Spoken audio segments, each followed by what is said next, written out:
अगर आप भी लेना चाहते हैं देश दुनिया की तमाम जानकारी तो आज ही सब्सक्राइब करें हमारे चैनल को। साथ ही नीचे दिए बेल आइकन को जरूर दबाएं ताकि हर अपडेट आप तक पहुंच सके।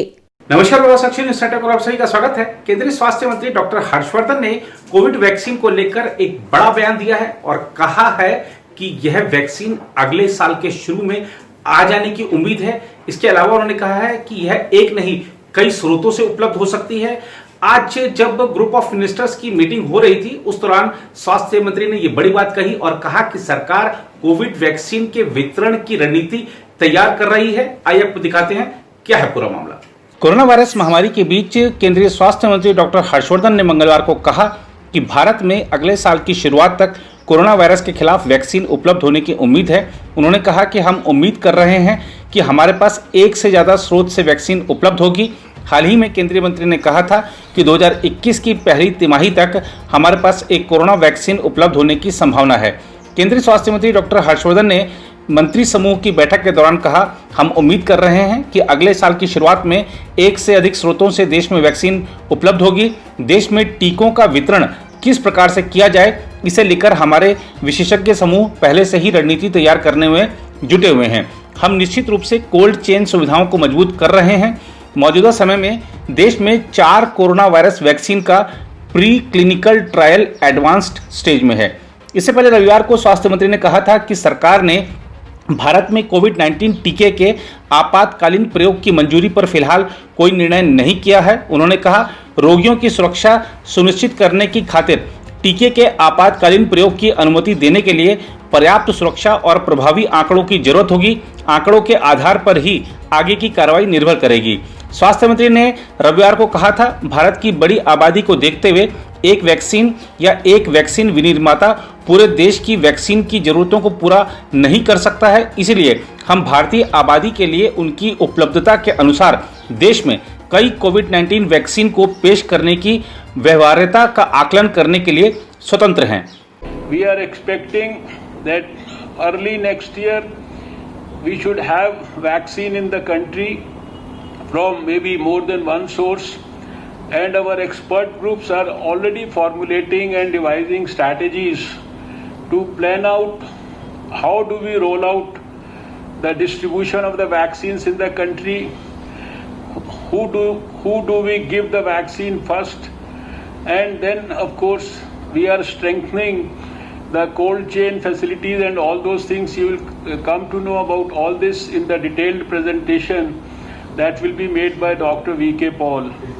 So we are hoping, the only challenge that we have right now, for which I would like to have everybody's cooperation, for which our Prime Minister Shri Narendra Modi ji has also given a clarion call, is to create and to build up a Jan Andolan in the country, because we have to ensure that in the coming winters as well as during the coming festive season we are able to convince our people to follow the basic precautions very diligently, and that is again the use of masks worn in a proper manner, hand and respiratory hygiene, and of course maintaining that 2 गज की दूरी, the physical distance that is required, and avoiding these gatherings as far as possible. उधर हरियाणा और पंजाब के किसानों की ओर से पराली जलाए जाने के कारण राष्ट्रीय राजधानी दिल्ली की वायु गुणवत्ता बेहद खराब श्रेणी में पहुंच गई है और खासतौर पर एक नया अध्ययन और सामने आया है कि कोविड-19 से जो लोग उबर जा रहे हैं उनके लिए इस तरह की जो वायु गुणवत्ता है वो बेहद खराब है उनके स्वास्थ्य के लिए। आइए आपको दिखाते हैं कि राजधानी की जो वायु गुणवत्ता है आज क्या है, किस श्रेणी में है और इसके लिए कौन कौन से कारक जिम्मेदार हैं।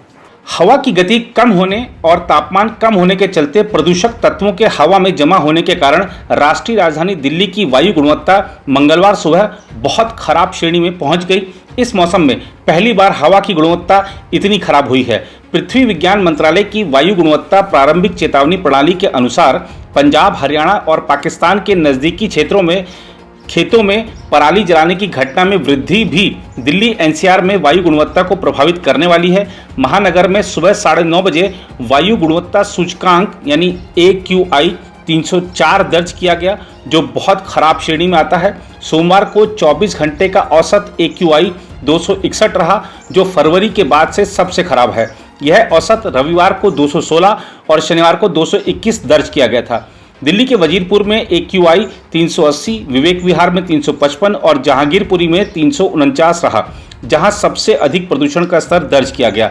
उल्लेखनीय है कि 0 और 50 के बीच AQI को अच्छा, 51 और 100 के बीच संतोषजनक, 101 और 200 के बीच मध्यम, 201 और 300 के बीच खराब, 301 और 400 के बीच बहुत खराब और 401 और 500 के बीच गंभीर माना जाता है।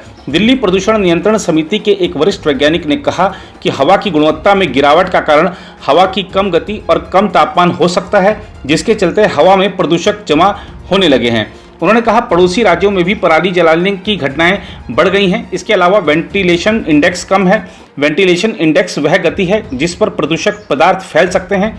हवा की 10 किलोमीटर प्रति घंटे से कम की औसत गति के साथ 6000 वर्ग मीटर प्रति सेकंड से कम का वेंटिलेशन इंडेक्स प्रदूषकों के बिखरने के लिए प्रतिकूल होता है।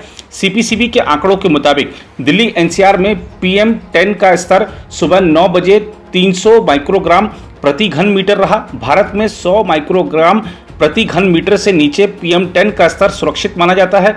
PM10 10 माइक्रोमीटर के व्यास वाला सूक्ष्म अभिकण होता है, जो सांस के जरिए फेफड़ों में चले जाते हैं। यह स्वास्थ्य के लिए बहुत खतरनाक होता है। ये अभिकण धूल कण इत्यादि के रूप में होते हैं। PM2.5 का स्तर 129 माइक्रोग्राम प्रति घन मीटर दर्ज किया गया। PM2.5 का स्तर 60 माइक्रोग्राम प्रति घन मीटर तक सुरक्षित माना जाता है।